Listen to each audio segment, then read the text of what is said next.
দেখেন ভাই, আমাদের বাংলাদেশের রাষ্ট্রপতি চপ্পু কিভাবে সপরিবারে লন্ডনে পালিয়ে যায় তার ছোট্ট একটি ভিডিও ক্লিপ দেখেন। অবশেষে দেশ ছাড়া হলেন বিএনপির খুব পছন্দের একজন রাষ্ট্রপতি, অতি প্রিয় শাহাবুদ্দিন চুপ্পু।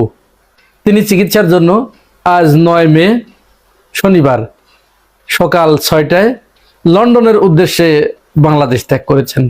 বিএনপি সরকার ক্ষমতায় আসার পরে একটি পত্রিকার সাথে সাক্ষাৎকার দিতে গিয়ে তিনি দাবি করেছিলেন যে তার নিয়মিত স্বাস্থ্য ফলো আপের জন্য সিঙ্গাপুর যেতে চেয়েছিলেন 2 বার, কিন্তু অন্তর্বর্তীকালীন সরকার 2 বারই তার এই বিদেশ যাত্রা আটকিয়ে দেয়। তার সাথে অনেক অমানবিক আচরণ করা হয়েছে ইত্যাদি ইত্যাদি তিনি অনেক কথা বলেছেন সাক্ষাৎকারে। অবশেষে বিএনপি সরকার তার সেই মনোবাঞ্ছা পূর্ণ করলো, তিনি চিকিৎসার জন্য লন্ডনের উদ্দেশ্যে চলে গিয়েছেন। এখন একটা প্রশ্ন এখানে আসতে পারে এবং জনমনে এই প্রশ্ন খুব ঘুরপাক খাচ্ছে। এই যে শাহাবুদ্দিন আহমেদ তিনি চলে গেলেন, লন্ডনে চলে গেলেন, বিএনপি সরকার সরকারি খরচে তার পরিবার সহ কিন্তু গেছে, খেয়াল করবেন, রাষ্ট্রপতি পরিবারের সকল সদস্য।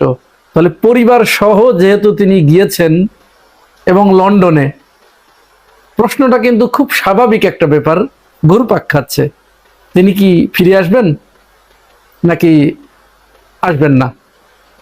তিনি কি একবারে গেলেন নাকি তিনি রাষ্ট্রপতি পদের লোভে আবার ফিরে আসবেন?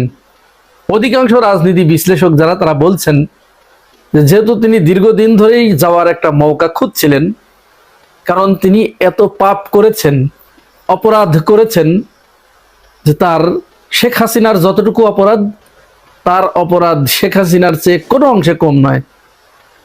কারণ এই বিএনপি সরকারের কথাই যদি বলি, এই শাহাবুদ্দিন চুপ্পু অর্থাৎ আমাদের রাষ্ট্রপতি, বিএনপির অতি পছন্দের রাষ্ট্রপতি, তাকে দিয়েই কিন্তু খালেদা জিয়া, তারেক রহমানের মামলাগুলো দায়ের করা হয়েছিল, মামলাগুলো রুজু করা হয়েছিল, চালু করা হয়েছিল, এবং তিনি তারেক রহমান খালেদা জিয়াকে দুর্নীতিবাজ প্রমাণ করার জন্য সচেষ্ট ছিলেন। শেখ হাসিনা তাকে দুদকে এনেছিলেন, দুদকের চেয়ারম্যান বানিয়েছিলেন। এইখানে এসে তিনি তারেক রহমান এবং খালেদা জিয়ার বিরুদ্ধে দুদকের যতগুলো মামলা ছিল সবগুলো সচল করেছিলেন।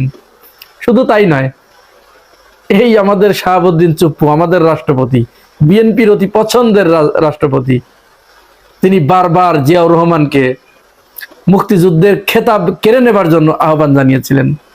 স্বাধীনতার ঘোষক শহীদ প্রেসিডেন্ট জিয়াউর রহমান এটি তিনি কখনোই স্বীকার করেন নাই, মানতে চান নাই।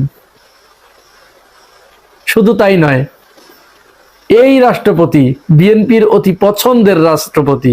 দেখছেন ভাই, কিছু বুঝতে পেরেছেন? ইউনূস সরকারের সময় কিন্তু বেরোতে পারিনি, কিন্তু এই সরকারের সময় ঠিকই বেরোতে পারি। এইছেন, বাংলাদেশে যে দোষ করবে সে কখনো সাজা পাবে না, এটাই বাস্তবতা।